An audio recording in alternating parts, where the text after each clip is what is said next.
따뜻한 마음입니까? 무관심한 마음입니까? 그리스도 예수시니 그는 하나님 우편에 계신 자요 우리를 위해 간구하시는 자시니라. 성령이 하나님의 뜻대로 성도를 위해 간구하심이니라. 로마서 8장 34절 27절. 중보기도자가 되어야 할 필요에 대해 이보다 더 확실하게 보여주는 구절이 있습니까? 곧 예수님께서 우리를 위해 중보기도하시고 성령께서 성도를 위해 중보기도하십니다. 당신은 성령님께 교육을 받은 하나님의 자녀로서 동료들을 위해 중보기도를 드리는 관계 속에서 살고 있습니까? 지금 우리가 속한 상황에서부터 중보사역을 시작하십시오. 가정, 사업, 나라, 지금 우리와 다른 사람들에게 영향을 미치는 현재의 위기 상황 등이 당신을 짓누르고 있습니까? 이러한 것들이 우리를 주님의 존전에서 밀어내고 그분을 경배할 시간이 없게 만듭니까? 그렇다면 잠깐 멈추고 하나님과 먼저 살아있는 관계를 맺으십시오. 그래야만 우리가 다른 사람을 위해 중보기도할 수 있는 상태에 이르게 되고 그 기도를 통해 하나님께서 기적을 행하십니다. 주의 뜻을 이루고 싶은 간절한 소망 때문에 주님보다 앞서는 것을 주의하십시오. 우리는 수천 수만의 행사 가운데 주님보다 앞섭니다. 결국 사람들과 어려운 일들에 치여 주님을 경배하지 않게 되고 중보기도도 하지 못하게 됩니다. 만일 여러 짐들과 압박에 눌려 하나님을 경배하지 못하게 되면 서서히 우리 마음은 하나님을 향해 강팍해질 뿐만 아니라 우리 영혼은 좌절합니다. 하나님께서는 계속 우리를 우리가 마음에 들어하지 않는 사람들에게로 인도하십니다. 이때 우리 마음이 하나님을 경배하는 상태가 아니라면 우리가 그들에게 행하는 가장 자연스러운 행위는 그들을 차갑게 대하는 것입니다. 한두 마디 뼈아픈 성경 구절을 던져주거나 틀에 박힌 신앙 상담을 하고 차갑게 떠납니다. 따스함이 없는 그리스도인은 분명 주님께 커다란 아픔일 것입니다. 중보하시는 주님과 성령의 마음에 일치되어 있습니까?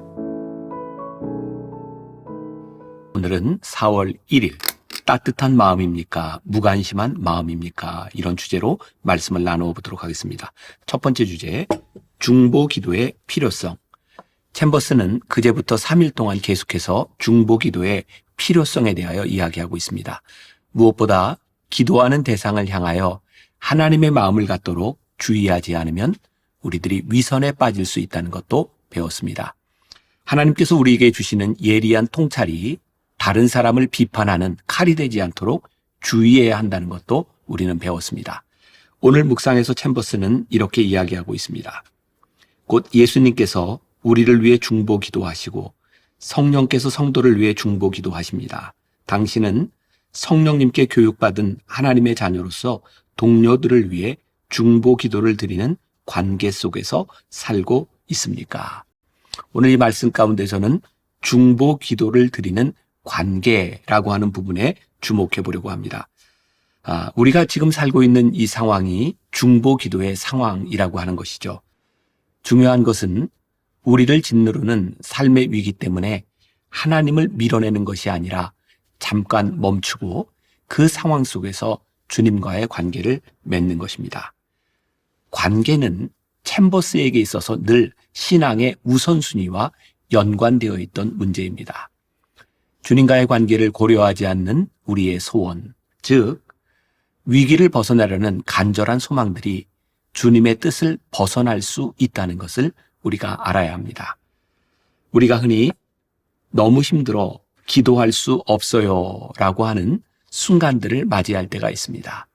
여러 가지 짐과 압박에 짓눌릴수록 더 기도해야 하는데 오히려 점점 마음이 강팍해지고 결국은 영원히 좌절하게 됩니다. 이러한 일로 인해 하나님을 예배하지 않는 사람은 기도하지 않게 되고 다른 사람을 위한 중보기도로 나아가지 못합니다. 주님과 마주하지 않는 한 우리는 다른 사람을 위해 기도할 수 없습니다. 주님의 마음을 알고 하나님을 경배하는 사람이 중보기도로 나아간다는 것을 지난 이틀 동안 우리는 배웠습니다. 중요한 것은 우리가 이러한 중보기도로 나아갈 때 주님께서 기적을 행하신다는 사실입니다. 중보기도, 이 말은 영어의 intercession이라는 말입니다. inter라고 하는 말은 이게 between이라고 하는 의미를 가지고 있고요. session이라고 하는 말은 go, 나아가다 라고 하는 라틴어의 세데레라는 말에서 파생한 것이죠. 이 세데레는 다투고 있는 두 사람 사이에 갈라진 틈에 선다라는 의미를 가지고 있습니다. 즉, 중보기도는 다른 사람을 위해서 성령의 능력으로 하나님 앞에 나아가는 것을 의미합니다.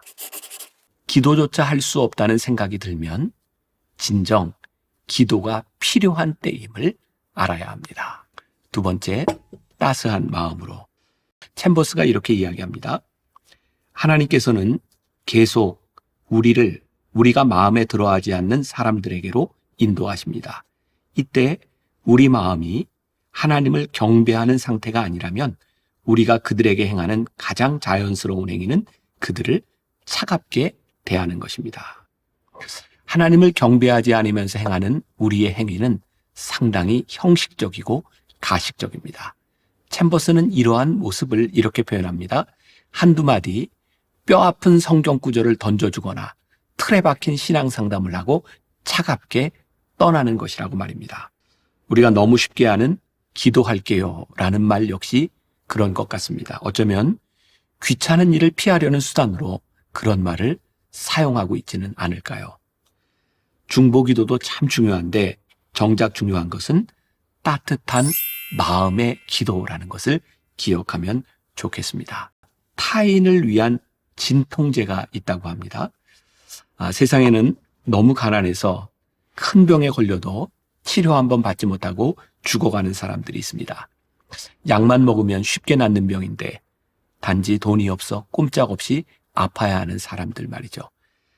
이들을 위해 정치, 종교, 인종, 이념을 초월한 민간 의료 구호 활동을 펼치고 있는 국경 없는 의사회 스페인 지부에서 진통제를 만들었습니다. 이 진통제는 환자가 아니라 환자에게 도움을 주려는 사람이 대신 먹는 진통제라고 합니다. 바로 타인을 위한 진통제죠. 이 진통제의 주성분은 아이들이 제일 좋아하는 캐러멜입니다. 타인을 위한 진통제는 한 세트에 8알이 들어있고요.